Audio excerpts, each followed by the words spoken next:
Olá, você está no Conexão, seja muito bem-vindo.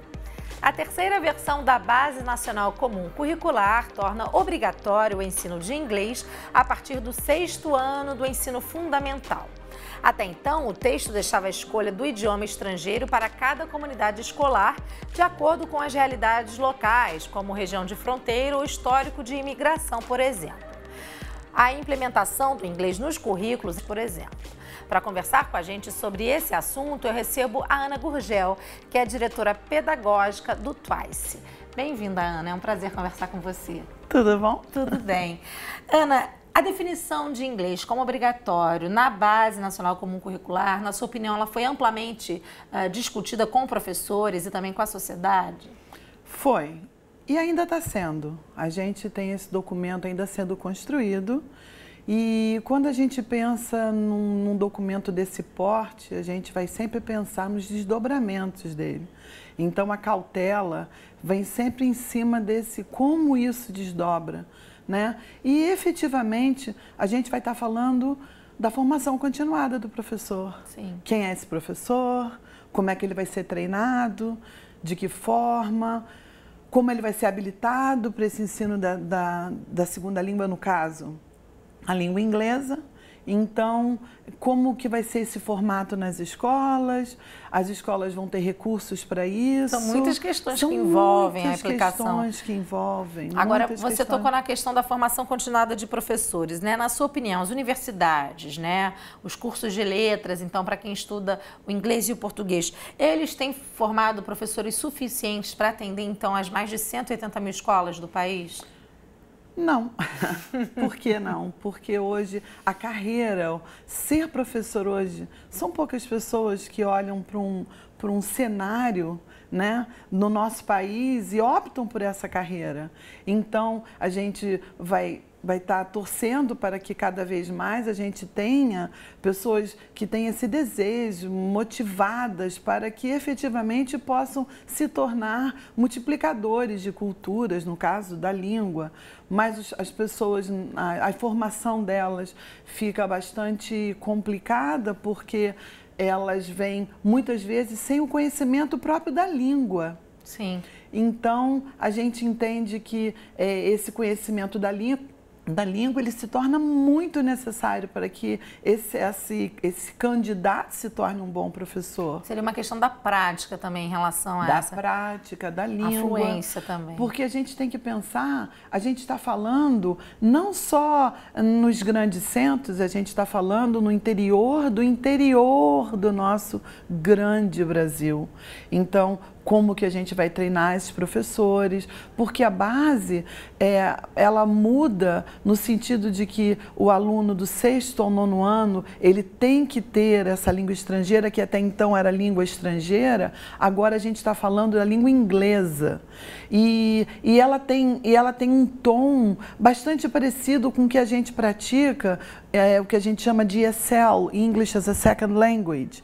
A gente tem um recorte para oralidade, a gente tem os tópicos gramaticais sendo definidos pela base curricular.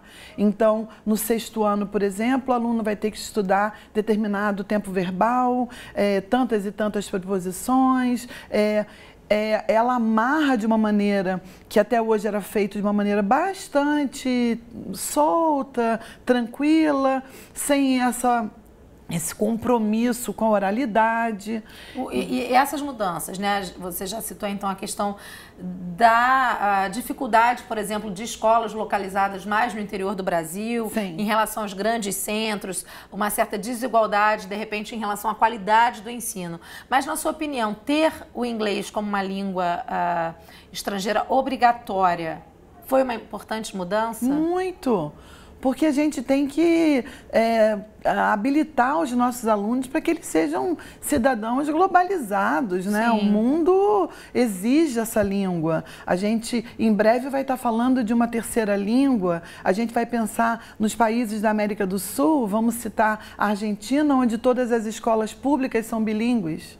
A gente vai estar falando na Holanda, na Dinamarca, Noruega, onde as escolas todas são bilíngues, trilíngues. Então a gente aqui começa a pensar... Colocar o Brasil, então, no patamar desses outros países. Habilitando esse nosso aluno, porque todo mundo tem que ter essa oportunidade, concorda? Sim, agora você citou um ponto importante, Ana. A gente tem aí escolas bilíngues e escolas que ensinam a língua inglesa. A proposta do MEC é essa segunda opção, né? Eu queria que você fizesse, então, por favor, para a gente terminar, essa diferenciação entre, então, o modelo proposto pelo MEC e também o que é uma escola bilíngue.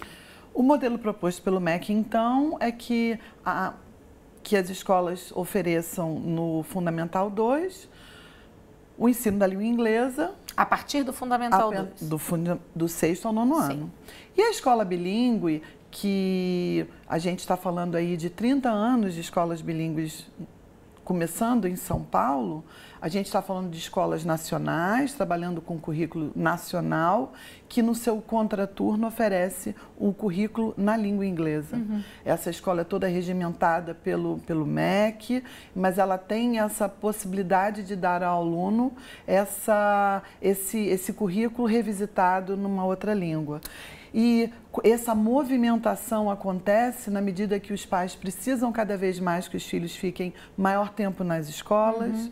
O pai precisa que o filho faça tudo nas escolas. Não existe mais, ou cada vez mais existe esse pai que pode buscar, levar, trazer, como a gente algum dia pôde fazer. Hoje em dia a gente, por segurança nos grandes centros, engarrafamentos, tudo que hoje em dia a gente vive, o ideal é que nossos filhos fiquem nas escolas. Sim. E para fazer esse trabalho, para ter esse material, para que o aluno fique exposto a essa língua com maior frequência, por que não trabalhar as áreas de conhecimento? Então, a escola bilíngue trabalha matemática, geografia, história, ciências em inglês. Então, essa é a ideia da escola bilíngue, é poder revisitar esses conteúdos, ampliar o conhecimento desse aluno nessa segunda língua. Muito bacana. Ana, eu queria muito agradecer sua participação no programa, trazer aí também essas explicações e uma discussão tão importante como essa da Base Nacional Comum. Muito obrigada, viu? Muito obrigada, eu que agradeço. Bom, na próxima entrada do programa, vamos falar sobre as perspectivas para o Brasil em 2035. Quais serão os caminhos que o nosso país deve traçar para se tornar mais desenvolvido e mais igualitário? Você, claro, não pode perder essa discussão. A gente volta então daqui a pouco com mais Conexão e eu espero você. Até já!